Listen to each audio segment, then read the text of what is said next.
बाकियों से जरा हटकर सोचें। एक गांव में अशोक नाम का व्यापारी होता है जो कि अपने व्यापार को आगे बढ़ाने के लिए जयपाल नाम के साहूकार से 1 लाख रुपए उधार लेता है। कई दिन बीत जाते हैं और साहूकार अपना पैसा मांगने आता है, लेकिन अशोक कहता है कि अभी तो उसके पास पैसे नहीं हैं, लेकिन जैसे ही पैसे आएंगे वह उसे दे देगा।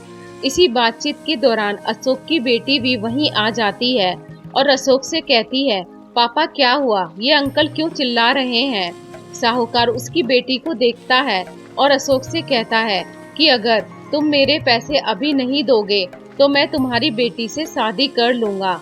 उसके बाद साहूकार के दिमाग में एक आइडिया आता है और वह अशोक से कहता है कि चलो एक खेल खेलते हैं। साहूकार अशोक से कहता है कि उस खेत में सफेद और काले रंग के कंकड़ हैं। मैं दोनों रंग के कंकड़ अपने 2 थैलों में रखूंगा। उसके बाद अगर तुम्हारी बेटी सफेद कंकड़ वाला थैला चुनेगी तो तुम्हारा कर्ज माफ कर दूंगा और तुम्हारी बेटी से शादी नहीं करूंगा।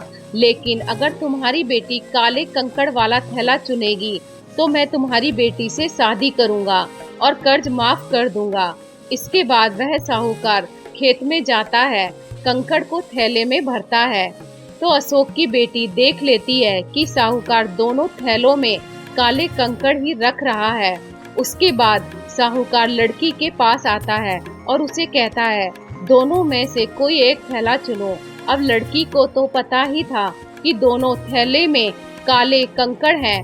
उसके बाद उस लड़की के पास सिर्फ 3 ऑप्शन थे। एक, वह कोई भी थैला चुने, उसमें से काले कंकड़ ही निकलेंगे और उसके पापा का कर्ज माफ हो जाएगा। लेकिन लड़की को उस साहूकार से शादी करनी पड़ेगी जो कि उसे बिल्कुल भी मंजूर नहीं था। दूसरा, अशोक को साहूकार के दोनों थैलों में मौजूद काले कंकड़ के बारे में बता दे, लेकिन साहूकार भड़क जाएगा। तीसरा, या फिर वह वहां से भाग जाए, लेकिन इससे उसके पापा फंस जाएंगे। फिर वह लड़की फैसला करती है कि वह एक थैला चुनेगी।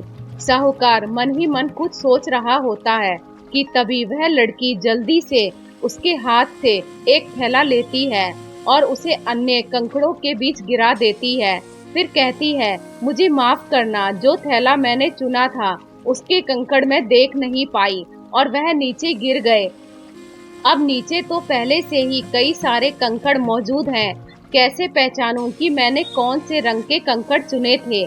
लड़की मुस्कुराती है और साहूकार से कहती है, अंकल वो दूसरा थैला दिखाओ, उसमें कौन से रंग के कंकड़ हैं। अगर वह काले कंकड़ वाला थैला होगा तो जो मैंने चुना वह सफेद कंकड़ वाला थैला था जो कि नीचे गिर गया।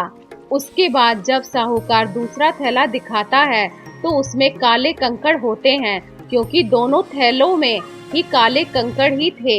इससे उस लड़की को उस साहूकार से शादी भी नहीं करनी पड़ी और अशोक का कर्ज भी माफ हो गया। तो दोस्तों, देखा आपने लड़की की चालाकी से कितनी बड़ी मुसीबत चुटकियों में टल गई। इस कहानी से हम यह सीख सकते हैं कि किसी भी मुश्किल परिस्थिति में हमें दूसरों से थोड़ा हटकर सोचना चाहिए। तो दोस्तों, आपको मेरी ये कहानी कैसी लगी कमेंट में जरूर लिखें। और अगर आपको मेरी ये स्टोरी पसंद आती है तो प्लीज़ मेरी स्टोरी को लाइक करें और मेरे चैनल को सब्सक्राइब। Thank you.